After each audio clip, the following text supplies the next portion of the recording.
अस्सलाम वालेकुम नाज़रीन, मैं हूँ आपकी होस्ट सोनिया मुल्तानी। उम्मीद करती हूँ आप ठीक ठाक होंगे, खैर खैरियत से होंगे और खुशबाश होंगे। आज 7 फरवरी है और मैंने बड़ी तैयारियां शारियाँ की हैं और मैं अपने कस्बा गुजरात में हूँ।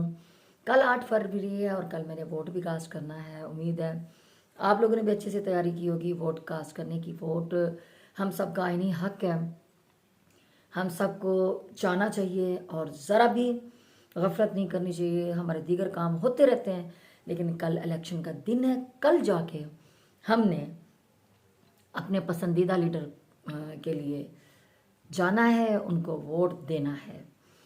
तो कोशिश हम सब ने यही कर रही है कि हम किसी बदनज़मी का शिकार ना बने। हम वहाँ पे जाएं इजी होके, रिलैक्स होके वोट कास्ट करें। वहाँ पे किसी झगड़े का हिस्सा ना बने, वहाँ पे किसी और सरगर्मी का हिस्सा ना बने।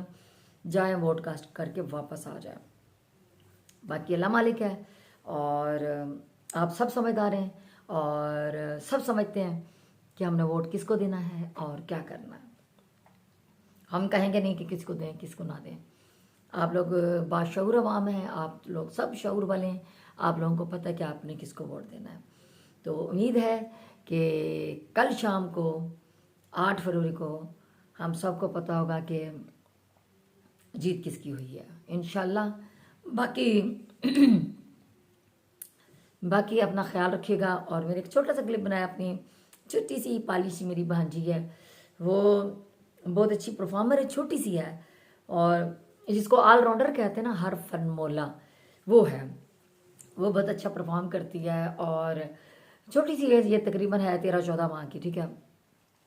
वो सबक भी पढ़ती है, अल्लाह अल्लाह करती है और तिलावत भी पढ़ती है और थोड़ी थोड़ी पोएम्स भी याद कर रही है।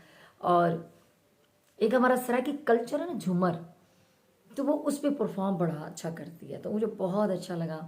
मैंने उसके लिए सोचा कि मैं आप लोगों को बाहर दिखाती हूँ। अभी वो सहन में खेल रही है, तो उसको जाके ज़रा छेड़ते हैं, उसके साथ व्लॉग बनाते हैं और उम्मीद करती हूँ आपको उसका परफॉर्म बहुत पसंद आएगा।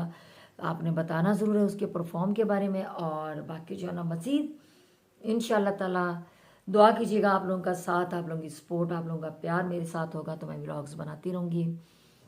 जो साहब पहले आए दिन मेरे यहाँ पे व्लॉग में तनकीद करते थे, आप थोड़ा हट गए हैं, क्योंकि मैंने उनको वाज़े कहा था कि मैं अपने काम से नहीं हटूँगी। जो मेरा काम है मैंने वो करना है, हमेशा करना है।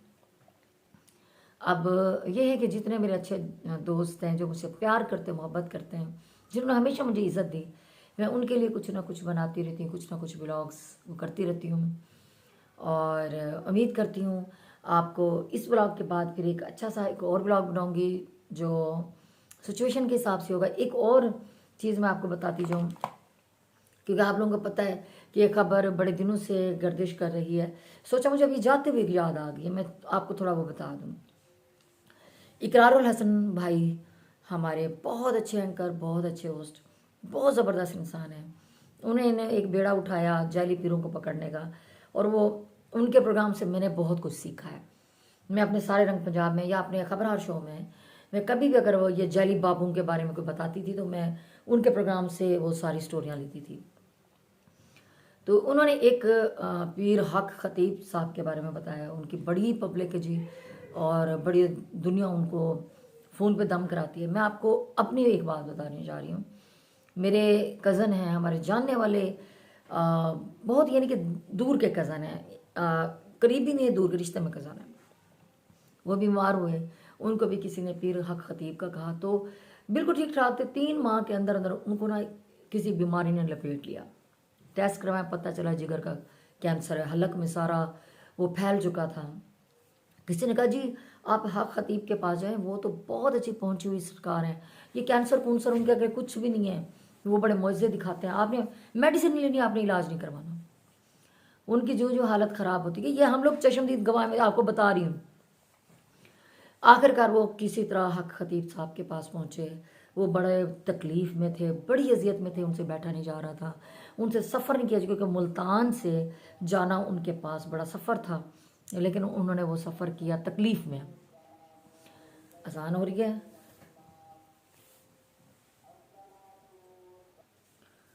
अच्छा, वो किसी तरह करके फिर खतीब साहब के पास पहुँचे, लाइनों में लगे रहे।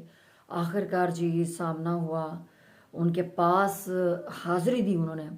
उन्होंने जी दम किया, कोई पानी शानी उन्होंने दिया। तो अल्लाह जाने उस पानी में क्या होता है, ये भी इकरार भाई पता करेंगे तो वक्ती तौर पे उनकी तकलीफ़ दूर हो गई और वो अपने आप को ये समझने लगे कि मैं ठीक हो जाऊँगा, मुझे ज़रूरत ही नहीं है हॉस्पिटल जाने की, मुझे कहीं भी जाने की। वो वहाँ से वापस आए, फिर भाई महीने का टाइम दिया था कि महीने के बाद आपने दोबारा आना है।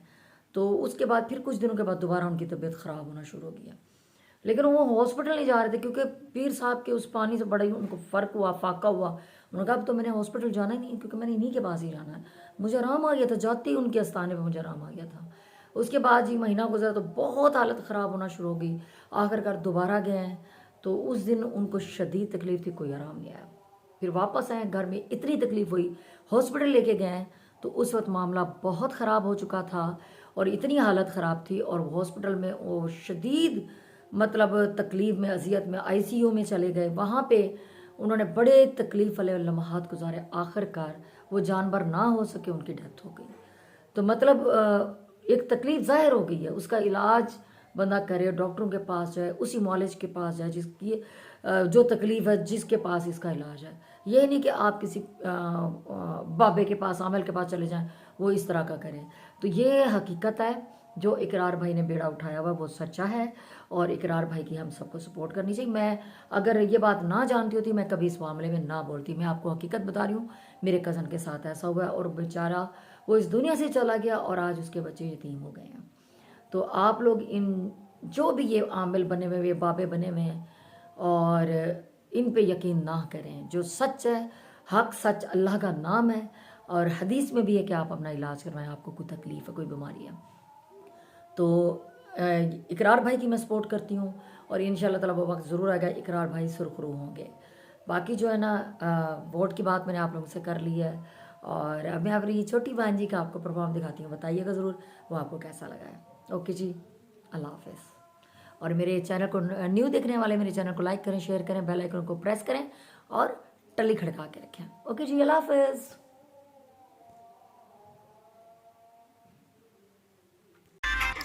अस्सलाम वालेकुम। ये हमारा लिटिल सा पाला सा बच्चा है और इसने अभी दिखाना है नक दे कोके पे परफॉर्मेंस। नक दे कोके पे कैसे डांस करेगा बताओ? ऐसे करेगा। बाय बाय कर दो सबको, बाय बाय कर लो सबको। अभी हमारा बच्चा जो है ना, ये बहुत अच्छा झूमरी है और जिसको सराइकी में झूमर के दिया, देखो ऐसे करेगा। कैसे करेगा, कैसे करेगा बताओ? नक दे कोके पे कैसे करेगा? ऐसे ऐसे करेगा, ऐसे ऐसे ऐसे करेगा। बाय बाय भी कर रहे हैं, सबको पाली भी कर दो, सबको पाली करो, पाली करो सबको। तो गाइज ये गाना है नक दा कोका, उसकी बहुत बड़ी फ़ैन है तो उस पे ये परफॉर्म करती है। हमारा सराइकी जो कल्चर है झूमर, तो झूमर पे परफॉर्मेंस करती है, अभी भाग रही है। तो अभी आपको दिखाते हैं इसकी नक दे कोके पे परफॉर्मेंस। ओ ढट्ठा ओ कोका।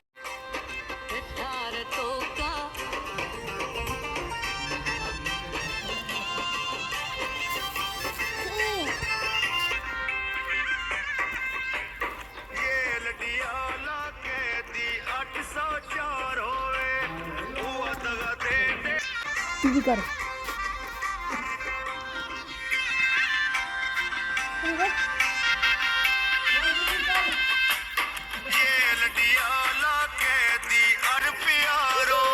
हाय नक दा कोका,